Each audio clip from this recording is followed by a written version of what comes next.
eu me chamo Ana Paula e eu sou a professora do canal Desvendando Ideias. Sejam todos muito bem-vindos.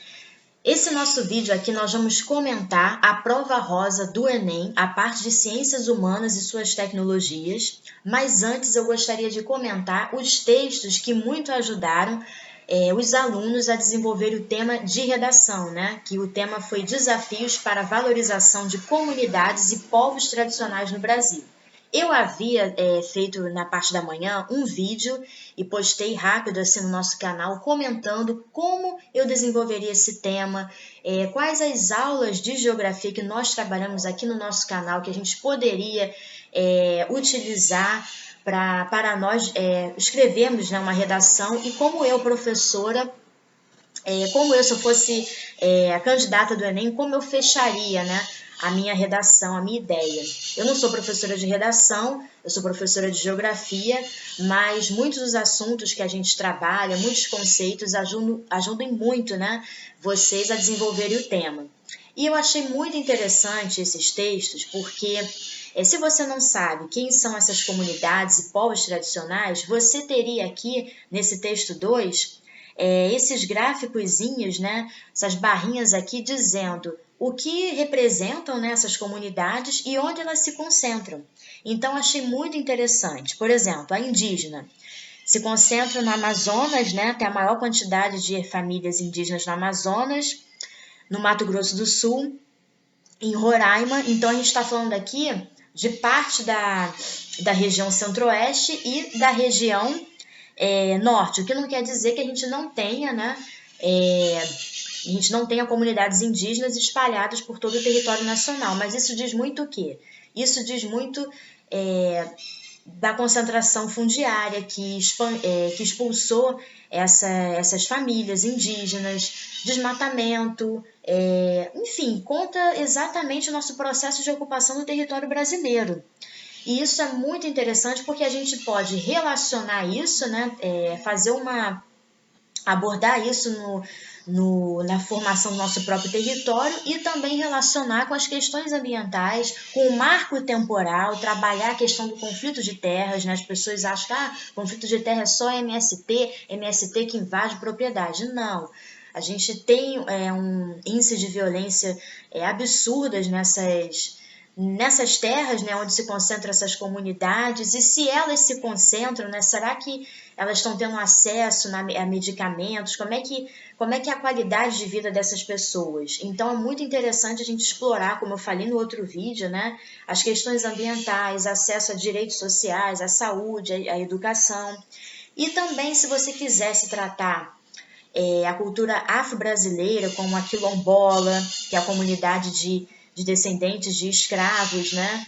De ex-escravos, ou se você quisesse falar sobre a comunidade ribeirinha, falar dos pescadores artesanais e da própria comunidade ribeirinha, como está dizendo aqui nesse próprio esquemazinho que foi posto aqui para vocês, vocês poderiam ainda relacionar com as questões ambientais, trabalhar a parte de políticas públicas, como essas pessoas, como elas vivem, como é que a poluição de rios, né, podem afetar essas pessoas, e também a parte da agricultura familiar também, como a comunidade quilombola pode contribuir para o abastecimento interno do Brasil com um plantio de alimentos orgânicos, sem uso de agrotóxicos. Será que eles têm incentivo do governo? Né? Porque se a gente parar para pensar, uma comunidade quilombola com todo o seu conhecimento, né, de ervas, de chás medicinais também, não só os indígenas, eles muito podem contribuir para o fortalecimento, né,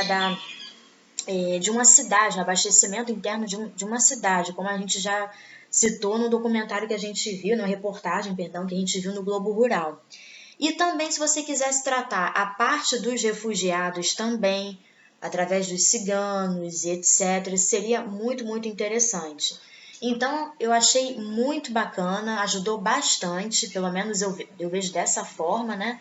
E os outros textos relacionam muito a questão do meio ambiente, que já está como que dado assim, e eu trabalhei a parte do... Eu gravei o outro vídeo falando da redação e sem ler ainda esses textos, né? Mas eu achei muito interessante aqui falar da COP26, Carta da Amazônia, como é que toda essa discussão, essa conferência, né, das Nações Unidas para a preservação do meio ambiente, como é que ela pode, perdão, proteger essas comunidades tradicionais, valorizar a sua sociobiodiversidade, quais são os desafios. E os outros textos só têm a ajudar, né? Falando, se você não sabe nada sobre os pescadores artesanais, né? As quebradeiras de coco, babaçu, aqui, o texto 1 já te dá, assim, uma luz, sabe? Então, eu achei muito interessante. Geralmente, a prova do Enem, essas provas, né, para ingressos nas universidades, quando elas propõem uma redação, elas colocam textos base, e isso ajuda muito o aluno e me ajudou muito quando eu era aluna também. Bom, então, vamos seguindo agora para as questões. Olá, aqui é a professora Ana Paula mais uma vez e a gente vai começar a comentar a parte de ciências humanas e suas tecnologias. Eu gostei demais porque a primeira questão já coloca um mapa e eu sempre falo para vocês, decorem os mapas, por favor.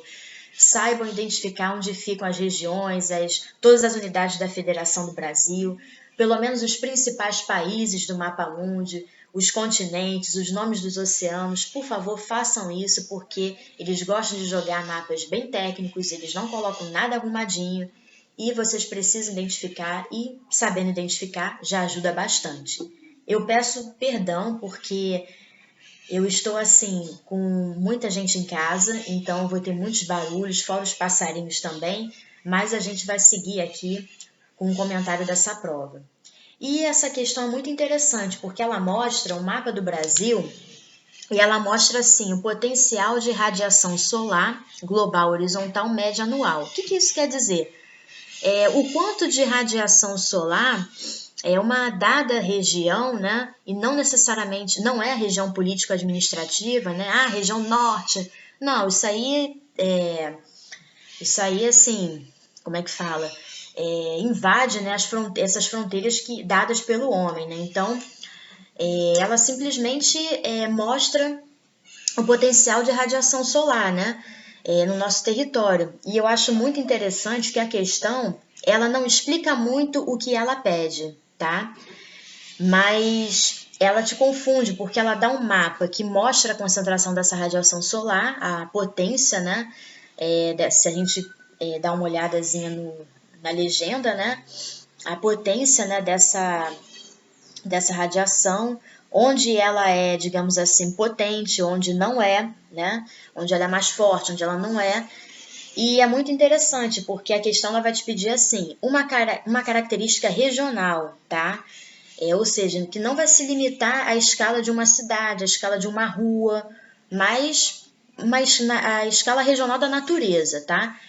Que justifica o maior potencial anual médio para o aproveitamento da energia solar é reduzida. Bom, o que a questão está pedindo? Ela está pedindo assim, o que pode barrar o aproveitamento da energia solar a nível regional, num país como o Brasil, que é um clima tropical e que a região Nordeste tem uma incidência muito grande, né, da radiação solar, a região Norte também, a região Sudeste, o que de fato, né, pode barrar essa energia solar, essa radiação solar num país como o Brasil?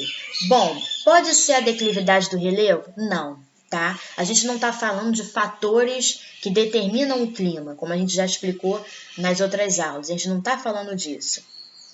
Pode ser, então, porque o formato, uma cadeia de montanhas, uma depressão, uma planície? Não, isso não é determinante, tá? Então, poderia ser a B, extensão longitudinal? Será que a longitude poderia ser essa característica assim, de grandes proporções, né, para diminuir esse aproveitamento da energia solar? Também não, tá? Não teria nada a ver. A resposta correta, segundo o gabarito extraoficial lançado pelo jornal o Globo aqui, que a gente também está se baseando nele, seria a letra C, nebulosidade atmosférica, tá? É exatamente isso. As nuvens que vão bloquear a nível regional, que vão ter esse poder em larga escala de bloquear essa incidência, né? O aproveitamento da radiação solar, né? Da energia solar. Então, seria a letra C. Agora, a irregularidade pluviométrica, né? O índice de chuvas, poderia impedir isso? Não, de forma alguma, tá? As chuvas não impediriam essa incidência de radiação solar. A influência da continentalidade também não, tá? A continentalidade não impediria. Isso está muito relacionado mesmo à nebulosidade atmosférica, tá? Então, a resposta correta é a letra C. Bom, na questão 48, a gente tem um texto, eu vou pular para 48, né? Porque aqui essa parte aqui onde eu estou gravando do PowerPoint é muito ruim, né? Ainda a gente não tem recursos assim tão avançados, mas aí eu vou pular para a questão ao lado. E a questão 48, ela tem um texto, fala sobre a construção de um açude, e esse açude envolve muitas pessoas, muitos trabalhadores e muitos sertanejos, né? E aí ela descreve, né, calçando alpercatas no combate consciente à esterilidade da natureza, né, porque você vai construir esse açude porque você precisa reter água ali, né, para irrigação, né, e essas pessoas estão trabalhando para algum patrão, né, não estão trabalhando para elas, né, e elas têm famílias alojadas em pequeninas casas de taipa e telha, tá, embrião de futura cidade, então pode ser ali já um vilarejozinho, tá. E eu não estou lendo o texto todo, mas eu estou resumindo para vocês. Bom, a questão 47 a gente trabalhou, né? A gente está na 48. E o que a questão está pedindo? Vamos lá. Na construção do empreendimento descrito, destaca-se a presença de... Letra A. Engenheiros na execução de canais fluviais. A gente não está falando de engenheiro, a gente está falando da figura do sertanejo, tá? Aquele trabalhador bruto, né, usando alpercatas, então a gente não está falando disso. Então, nem de canais fluviais, a gente está falando de açude. B, coronéis na ampliação de antigas fazendas? Não, o texto está falando do sertanejo, tá? Com certeza isso está vinculado a uma grande propriedade de terra, mas não vem o caso. C, operários na distribuição dos recursos hídricos. A gente não está falando de operário no sentido de direito trabalhista, a gente está falando de sertanejo, tá?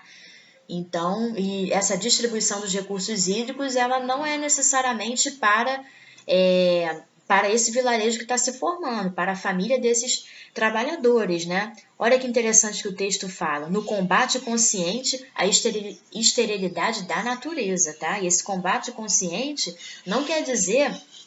Esse combate consciente ele não quer dizer que é para todo mundo, então já para por aí. A resposta correta é a D, trabalhadores na formação de novos espaços, tá? Porque ele é bem enfático e fala em embrião de futura cidade.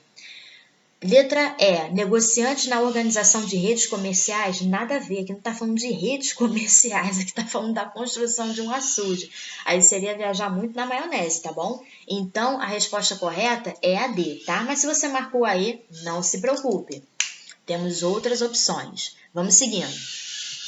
Questão 47. Tá bem pequenininho aqui e eu vou tentar ler. O povo Cambebá, ou Cambeba, não sei, é o povo das águas. Os mais velhos costumam contar que o povo nasceu de uma gota d'água que caiu do céu em uma grande chuva. Nessa gota estavam duas gotículas, o homem e a mulher.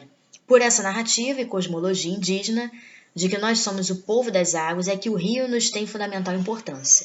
Diz Márcia Vaina Cambeba, mestre em geografia e escritora. Que interessante, minha colega de trabalho. Todos os dias ela ia com o pai observar o rio, e em silêncio, e antes que tomasse para si a palavra, era interrompida. Ouça o rio, o pai dizia. Depois de cerca de 2 horas, a ouvir as águas dos Solimões, ela mergulhava. Confie no rio e aprenda com ele. Fui entender mais tarde, com meus estudos e vivências, que meu pai estava me apresentando a sabedoria milenar do rio. A sabedoria popular é maravilhosa, muito interessante. Bom, aqui está uma colega de trabalho, mestre em geografia, escritora, mas ela, esse contato com a natureza, né, com o rio, né, era um contato muito íntimo, é um contato que ele foi construído, né, de geração em geração, né, foi passado por gerações, era uma tradição, né, de um povo, né, que é o povo das águas, e a gente está falando aqui de mitos, né, de lendas, mas que faz parte da cultura dessa comunidade indígena. E é muito interessante, né, essa vivência, essa origem dela, né, essa relação que ela tem com o pai, acho fascinante, né? E é algo assim até bem poético, né? Fui entender mais tarde com os meus estudos e vivências que meu pai estava me apresentando a sabedoria milenar do rio, né? Ouça o rio, né? Tenha contato com a natureza. Esse ouça o rio quer dizer assim, valorize a sua origem, né? A gente veio daqui, né? Nós somos o povo das águas. Tenha respeito, né? Você tenha respeito, tenha cuidado com a natureza, aprecie a natureza, o contato com a natureza, a gente faz parte disso, né? Bom, e o que a questão está pedindo? Pelo descrito no texto, o povo Cambeba ou Cambebá, tá? Me perdoe se a pronúncia estiver errada, tem o rio como vamos lá. Bom, letra A, objeto tombado e museográfico. Nossa, gente, o objeto tombado é quando você tem, no caso aqui no Brasil, tem uma instituição que é o IPHAN, né, o Instituto de Patrimônio Histórico e Artístico Nacional, e ele, por exemplo, eu vi essa taça que foi usada pelo presidente Getúlio Vargas, ele bebia um vinho nessa taça, é muito importante, que representa o regime do Estado Novo. Então vamos tombar, vamos considerar, vamos registrar, vamos estudar o material, a importância, vamos guardar em algum museu. E as pessoas têm que preservar essa taça, né? Esse objeto museográfico, passa a ser um objeto museográfico, e a gente tem que cuidar do nosso patrimônio cultural. Será que esse rio, né, ouço o rio, né? Será que o que eu falei, né, de tradição, de passar de geração em geração, essa herança cultural, por acaso foi tombada pelo IPHAN? Aqui nesse contexto, nesse texto aqui, esse diálogo entre pai e filho? Claro que não, então pode cortar. Herança religiosa e sacralizada. Não é uma herança religiosa, tá? É uma herança cultural, então pode tirar. Sacralizada não, aqui não tem nenhum ritual religioso, né? Que está falando do contato com o rio, né? Então não tem nada a ver. Cenário bucólico e paisagístico. Que interessante, né? Completamente assim. Só descreveu, né? É só um cenário, né? O povo tem como rio um cenário, né? Bucólico e paisagístico. Coisa bacana. Não, é muito mais do que isso. Tem símbolos, né? Riqueza individual e efêmera, de forma alguma, né? Porque seria individual se ele ficasse só com ele, né? E o avô dele, o bisavô dele, nem teriam repassado. Ele está repassando para a filha. Patrimônio cultural e afetivo? Com certeza. É um patrimônio cultural e afetivo. Então, a resposta correta é a letra E. O Enem, como foi no ano passado, numa prova que eu não quis comentar, mas assim, nos últimos anos o Enem tem batido muito, trabalhado muito questões ligadas a patrimônio cultural. Por favor, estudem, visitem museus, estudem, que vale a pena, sabe? Acho muito interessante essa preocupação, né, com a preservação dos nossos símbolos, né? Bom, vamos lá. Questão 49. Tem um texto muito bacana aqui que diz assim, uma parte mais de história, mas eu vou resolver com vocês. Para os impérios coloniais, o problema das doenças que atingiu os escravos era algo com que cotidianamente deparavam os senhores. Em vista disso, uma série de obras dedicadas à administração de escravos foi publicada com vista a implementar uma moderna gestão da mão de obra escravista em convergência com o iluminismo. Nesse contexto, o saber médico adquiria um papel extremamente relevante. Este era encarado como um instrumento fundamental ao desenvolvimento colonial, dada a percepção do impacto que as doenças tropicais causavam na população branca e nos povos escravizados. A população branca não queria morrer e também não queria perder a sua mercadoria. E quem era a sua mercadoria? Os povos escravizados, tá? Então eles queriam preservar a saúde dos escravos. É porque eles eram bonzinhos? Não, porque eles queriam exatamente o quê? O desenvolvimento colonial, tá? Então, vamos ao que interessa. Eles não querem prejuízo. De acordo com o texto, a importância da medicina se justifica no âmbito dos objetivos. Por que foi importante investir na medicina? Para, principalmente, preservar a vida dos escravos. Letra A. Objetivos econômicos das elites? B. Naturalista dos viajantes? C. Abolicionistas dos letrados? D. Tradicionalista dos nativos? E. Emancipadores das metrópoles? Com certeza é a letra A, tá? objetivos econômicos das elites. Eles não queriam prejuízo, eles queriam lucro, tá? Eles não queriam perder dinheiro. Então, é só a gente lembrar do navio negreiro. A quantidade de escravos que eram conduzidos até os navios era a mesma quando se chegava aos portos, né, aos seus destinos? De forma alguma, né? As condições de higiene, a falta de higiene, né? As doenças, né? As condições de higiene dos navios, né? Não proporcionavam uma boa estadia, né? Ali para os escravos, né? Então, e muitos chegavam depressivos, né? Se matavam, fora as chicotadas, os maus tratos também. Então, a gente tem que considerar tudo isso. Bom, então, por que não pode ser B, naturalista dos viajantes? Nada a ver, tá? Nada a ver, não sei nem explicar. Ser abolicionista dos letrados. Não pode ser porque os abolicionistas... Poderia te confundir isso, tá? Mas os abolicionistas, eles não defendem o escravo, só o escravo... Eles não defendem o escravo sadio, eles defendem o homem livre. Então, eles não vão defender essa condição de escravidão. Então, não pode ser. D, tradicionalistas dos nativos, né?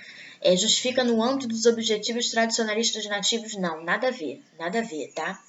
Eles poderiam até se aproveitar do conhecimento, né, daquela comunidade ali para cura, né? Até isso tinha, né? Essa miscigenação. A miscigenação racial, ela não foi uma miscigenação só sanguínea, né? Ela foi uma miscigenação cultural, né? Uma mistura cultural também, uma interação entre culturas, né? Então, ainda assim não poderia ser, tá? Porque isso está partindo dos senhores e não dos nativos, tá? No caso dos indígenas aqui também. E objetivos emancipadores das metrópoles, não tem nada a ver isso aqui, tá? É econômico das elites mesmo. Bom, vamos partir para as próximas questões. Questão 50.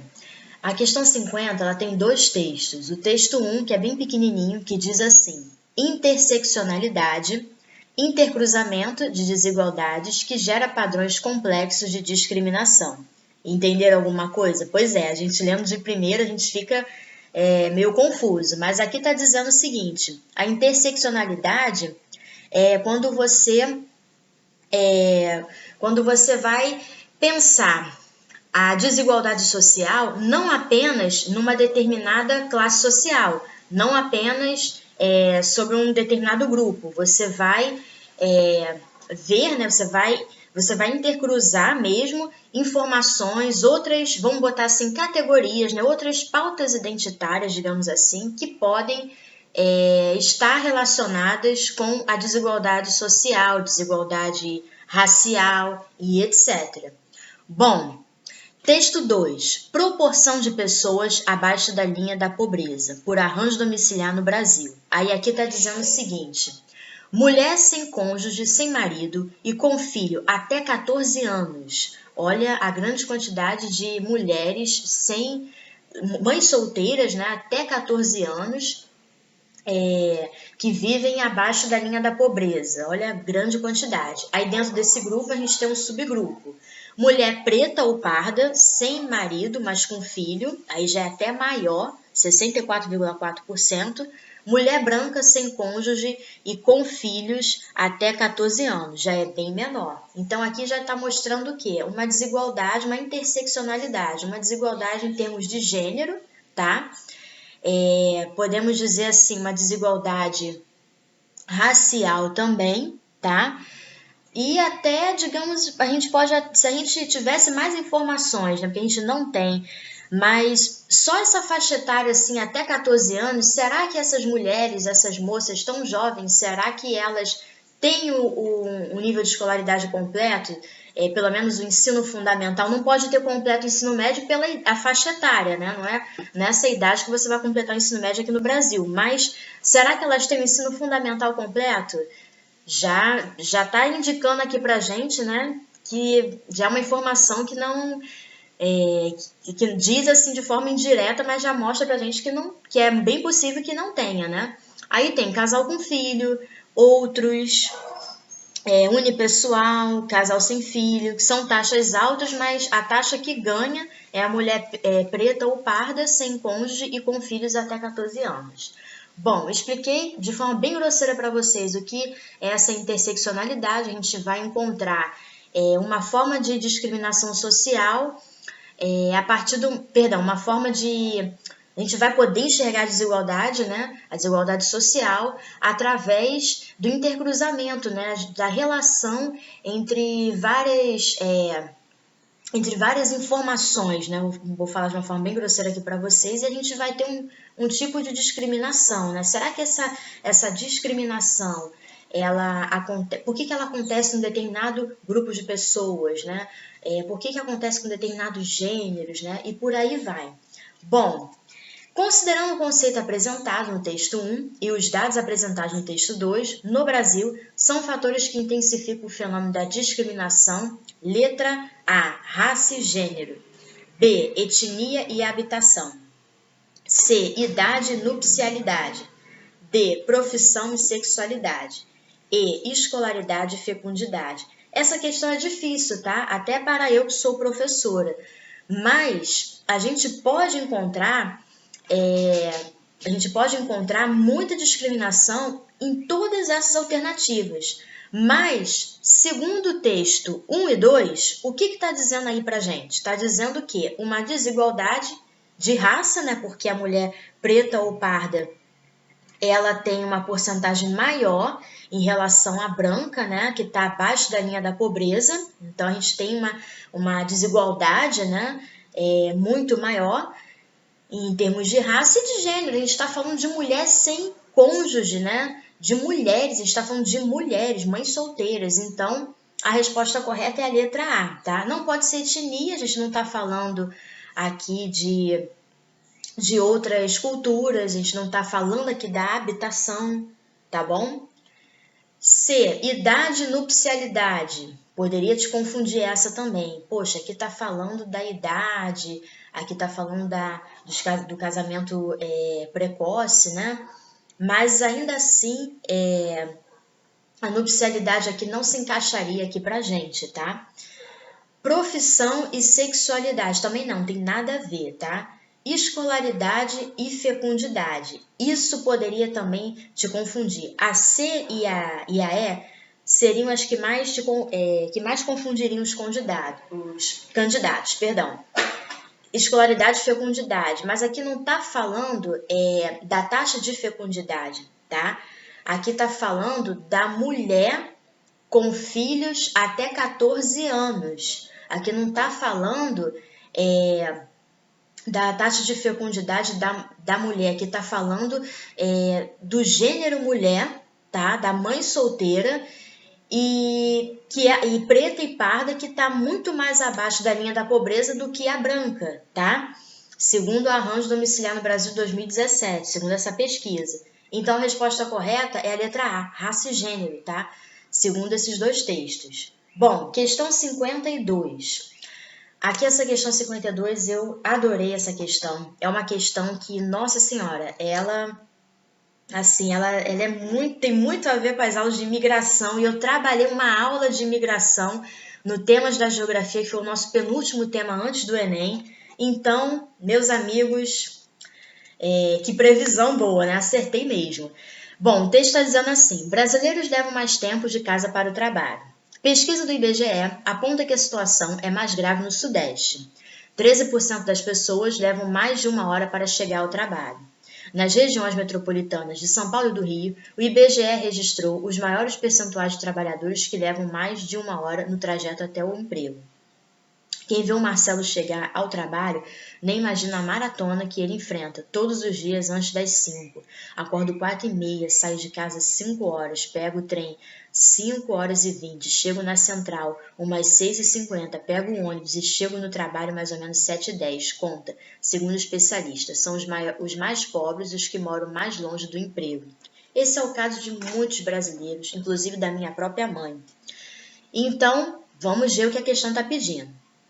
A pesquisa desenvolvida retrata a seguinte dinâmica populacional. A gente está falando aqui do deslocamento de pessoas, de um tipo de migração.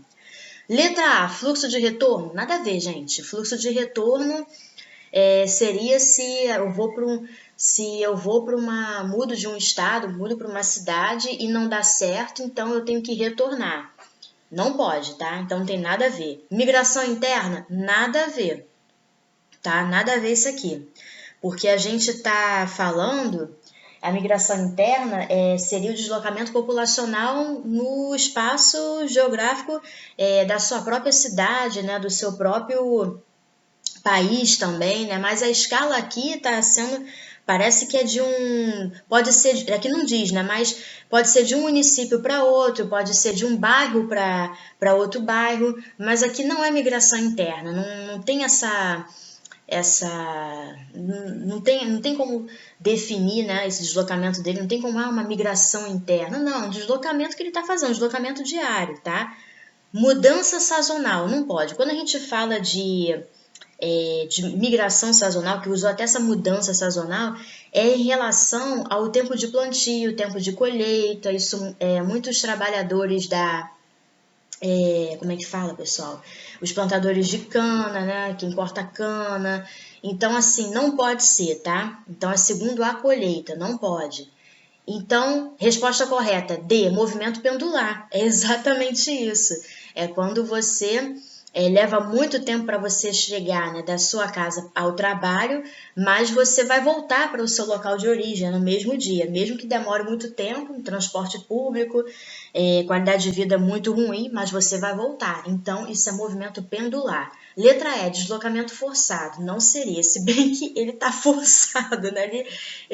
Nossa, a gente é obrigado a enfrentar a supervia, a enfrentar o transporte público para chegar no nosso trabalho, na nossa faculdade, na nossa escola, mas movimento pendular, a gente está falando de deslocamento populacional e essa é a melhor definição, esse texto que nos diz do movimento pendular, porque você vai gastar um tempo para você ir da sua casa ao seu trabalho, mas você vai voltar ao seu local de origem, tá?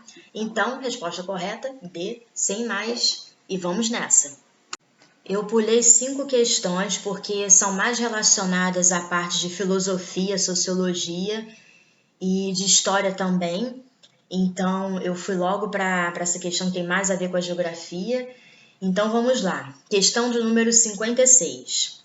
Em 2003, teve início o programa de aquisição de alimentos e, com ele, várias mudanças na perspectiva dos mercados institucionais. Trata-se do primeiro programa de compras públicas com uma orientação exclusiva para a agricultura familiar. Bom, de cara aqui a gente já está falando de agricultura familiar. Articulando-a explicitamente com a segurança alimentar e nutricional. Isso é combate à fome.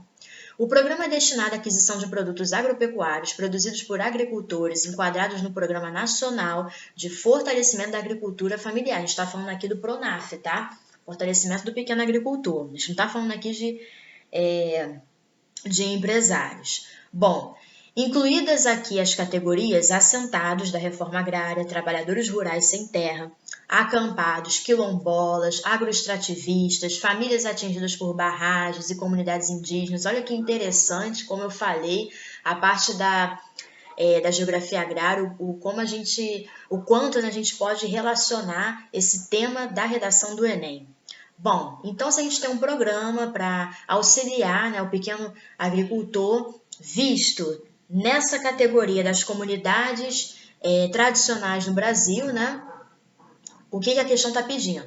A ação governamental descrita constitui-se uma importante conquista para os pequenos produtores em virtude da letra A, inovação tecnológica, B, reestruturação fundiária, C, comercialização garantida, D, eliminação no custo do frete, E, negociação na Bolsa de Valores. Esquece negociação na Bolsa de Valores, tá? Isso não projetaria o pequeno agricultor para o mercado financeiro.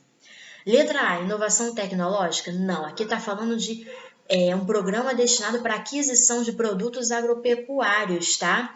Então, aqui não está falando de investimento na tecnologia, tá? Mas de produtos, né, que possam contribuir que vão melhorar, né, a sua produção, né?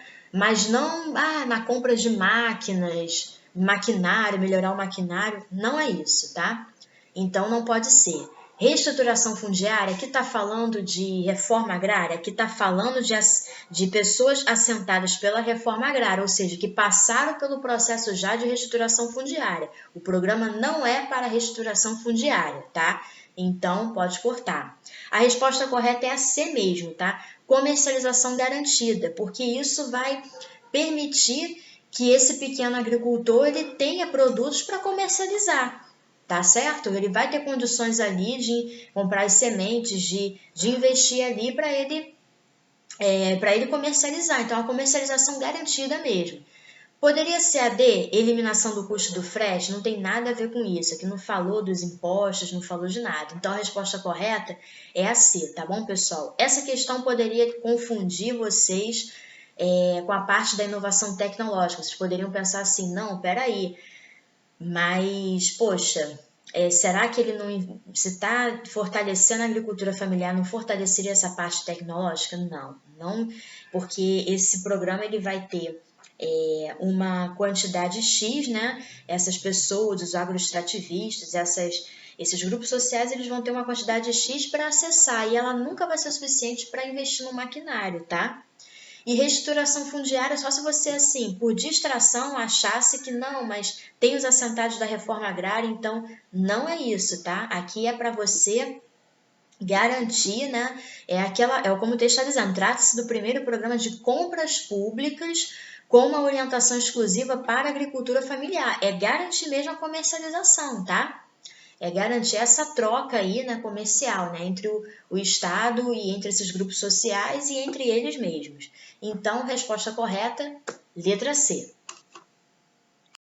Essa questão de número 60, a gente já pulou para a questão 60, ela é uma questão que o texto 1 pode te assustar pelo linguajar, né? E aí o texto 2, ele melhora um pouco, sabe? Ele facilita um pouco o que você não conseguiu entender do texto 1. Vou mostrar como. No texto 1 diz assim, a Marinha identifica, na voz de Thomas Barnett, uma ampla região potencialmente insubmissa ou simplesmente irredutível às normas gerais de funcionamento promovidas pelos Estados Unidos e sancionadas pelo Fundo Monetário Internacional. Nossa Senhora, né? Potencialmente insubmissa ou simplesmente irredutível às normas gerais de funcionamento dos Estados Unidos e sancionadas pelo FMI. Então a gente já sente um cheirinho de interesses, né? Pela Organização Mundial do Comércio e pelo Banco Mundial. E não necessariamente por sua consciência rebelde, mas sim, em muitos casos, pela insubstancialidade de suas instituições estatais. O que está dizendo aí para vocês? Aqui está dizendo o seguinte, os Estados Unidos têm interesse comercial numa parte do mundo, e aí o mapa vai mostrar, e esse interesse, né, como ele não está conseguindo, né, eles, né, não estão conseguindo furar, né, essa concorrência, né, amarrar um pouco mais as coisas segundo os seus interesses, né, o que acontece?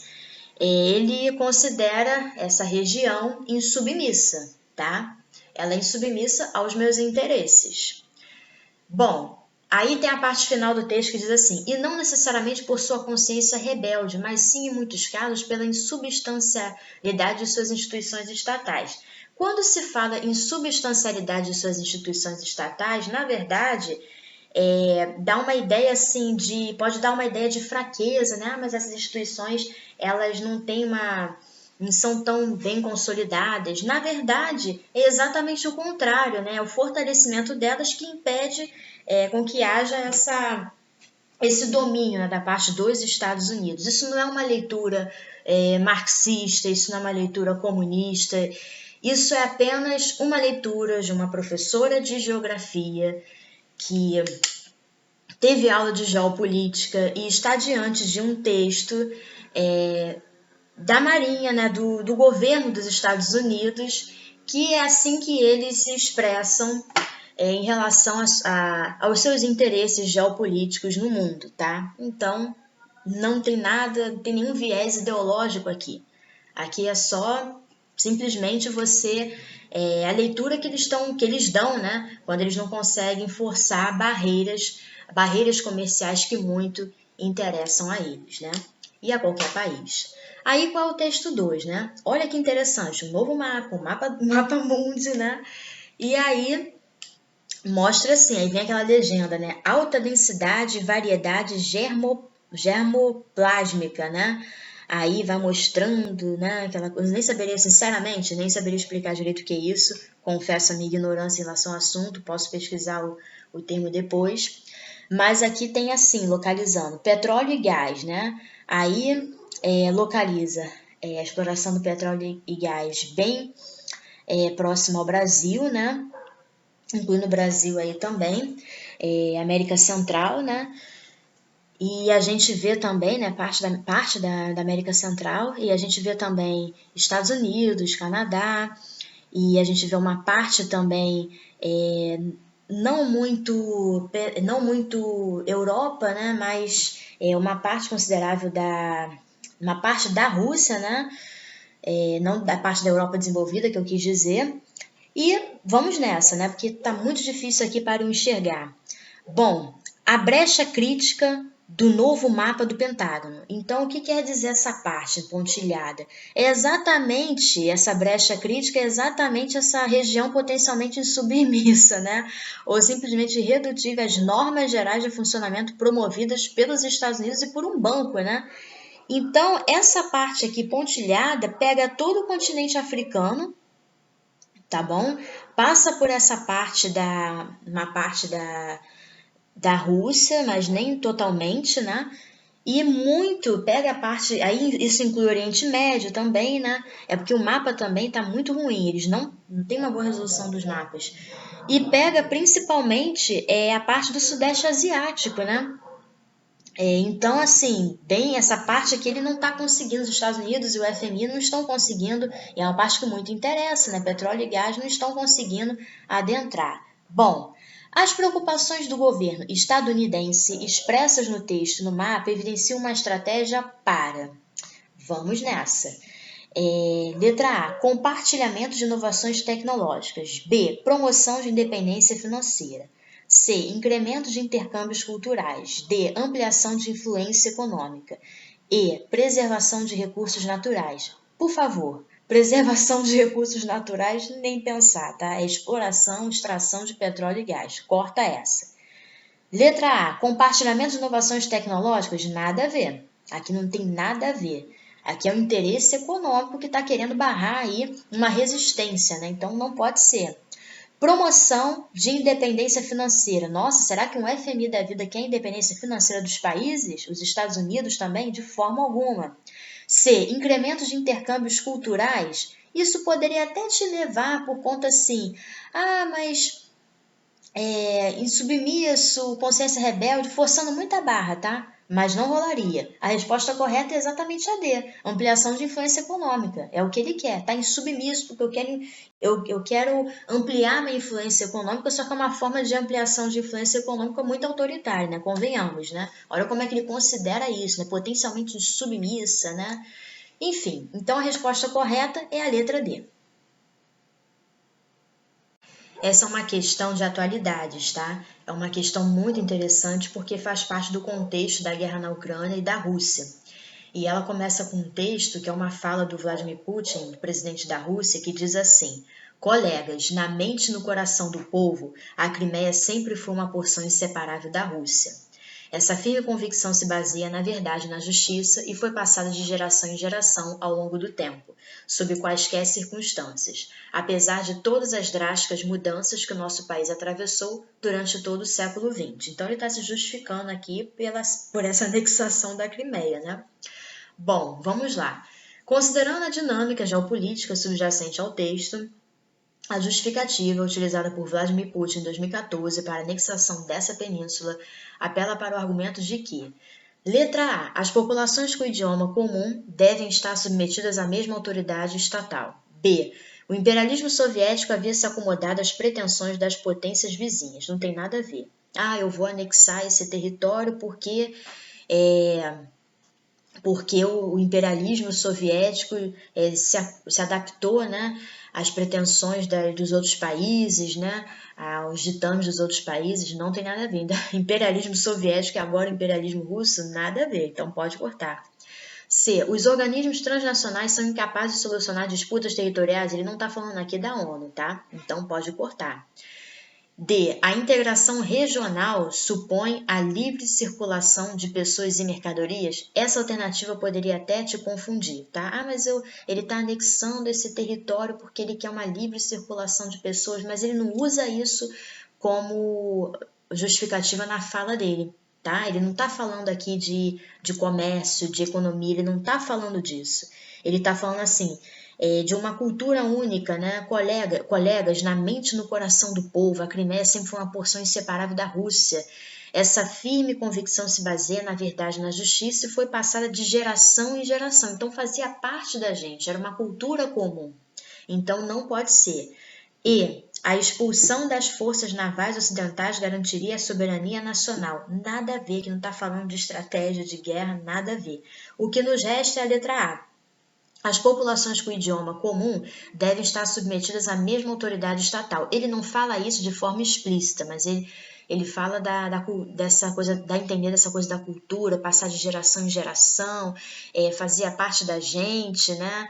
Na mente e no coração do povo. Então a resposta mais cabível aqui é a alternativa A. Confesso que como professora eu faria até essa questão diferente. Eu colocaria nessa questão colocaria um mapa, tá? E melhoraria um pouco mais o enunciado, tá? Com o tempo a gente vai pegando experiência e dando nos nossos pitacos, mas eu ainda colocaria no enunciado assim, mais informações sobre essa anexação, tá? Mas o que ele está pedindo aqui é uma justificativa que tá de forma assim bem implícita, né? Não muito bem colocada no texto logo acima, mas de qualquer forma fazendo essa seleção, né? Também uma questão de interpretação de texto, vocês conseguiriam acertar, tá bom? A questão de número 62 é uma questão que também no início do meu canal, bem no iniciozinho, eu sempre falei com vocês, leiam os clássicos da literatura brasileira, leiam mesmo, porque eles vão cair e vão se relacionar com temas da geografia, até com química, com física, e aqui está um exemplo, mais um exemplo, questão 62. Aqui é um texto de Euclides da Cunha, tá? Do livro Os Sertões. Espera, resignado, o dia 13 daquele mês, porque em tal data usança avoenga lhe faculta sondar o futuro, interrogando a providência. É a experiência tradicional de Santa Luzia. No dia 12 ao anoitecer, expõe ao relento, em linha, 6 pedrinhas de sal, que representam em ordem sucessiva da esquerda para a direita os 6 meses vindouros, de janeiro a junho. Ao alvorecer, de 13, observa-as se estão intactas, pressagiam a seca. Se a primeira apenas se deliu, transmudada em aljôfar, límpido, é certa a chuva em janeiro. Se a segunda em fevereiro, se a maioria ou todas é inevitável inverno, benfazejo. Olha a minha dificuldade até em pronunciar as palavras. Essa experiência é belíssima. Gente, entendi? Muito. Não entendi. Mas o que está querendo dizer aqui? Está querendo dizer que o homem está usando a sabedoria popular, que ele não desenvolveu ali sozinho, né, que foi numa comunidade, numa herança cultural, passada de geração em geração, para dizer o seguinte: olha, é assim que eu vou prever a seca, é assim que eu vou lidar com o tempo, é assim que eu vou planejar a minha plantação. Tá dado. Essa é a interpretação. Aí o que a questão está pedindo? No experimento descrito, a relação com a paisagem e com a religiosidade permite que o sertanejo seja, letra A, afeito à devoção ao aceitar destinos sacralizados. Aqui não está falando de que ele está aceitando, ele simplesmente está interpretando, né, através da interpretação da paisagem, do clima, da natureza, ele está usando a sabedoria popular para ele se guiar, né, na plantação, no clima, então não pode ser. B. Acostumado à pobreza ao admitir acasos naturais. Ele não está lidando com o acaso, ele está controlando, né, ele está Ele está prevendo quando vai ser a seca, então não pode ser. E acostumado à pobreza, nada a ver. Habituado ao solo, ao conhecer terrenos cultiváveis, poderia te levar ao erro, tá? Mas não pode ser, porque aqui está falando de clima, tá? Tá falando assim, conhecer terrenos cultiváveis. Realmente ele está lidando com a plantação, com o cultivo, mas aqui não está falando de solo, aqui está falando de clima, ele está prevendo a seca, tá? D. Íntimo à caatinga ao interpretar condições ambientais. Esta é a resposta correta, tá? Exatamente essa. Ele está num clima semiárido e ele está interpretando, né, o meio ambiente, a natureza, né? Então, essa é a resposta correta. Letra E. Próxima à vegetação, identificar espécies arbustivas. Nada a ver, tá, pessoal? Não sei nem como explicar porque não seria essa, de tão destoante como ela está. Então, a resposta correta é a letra D.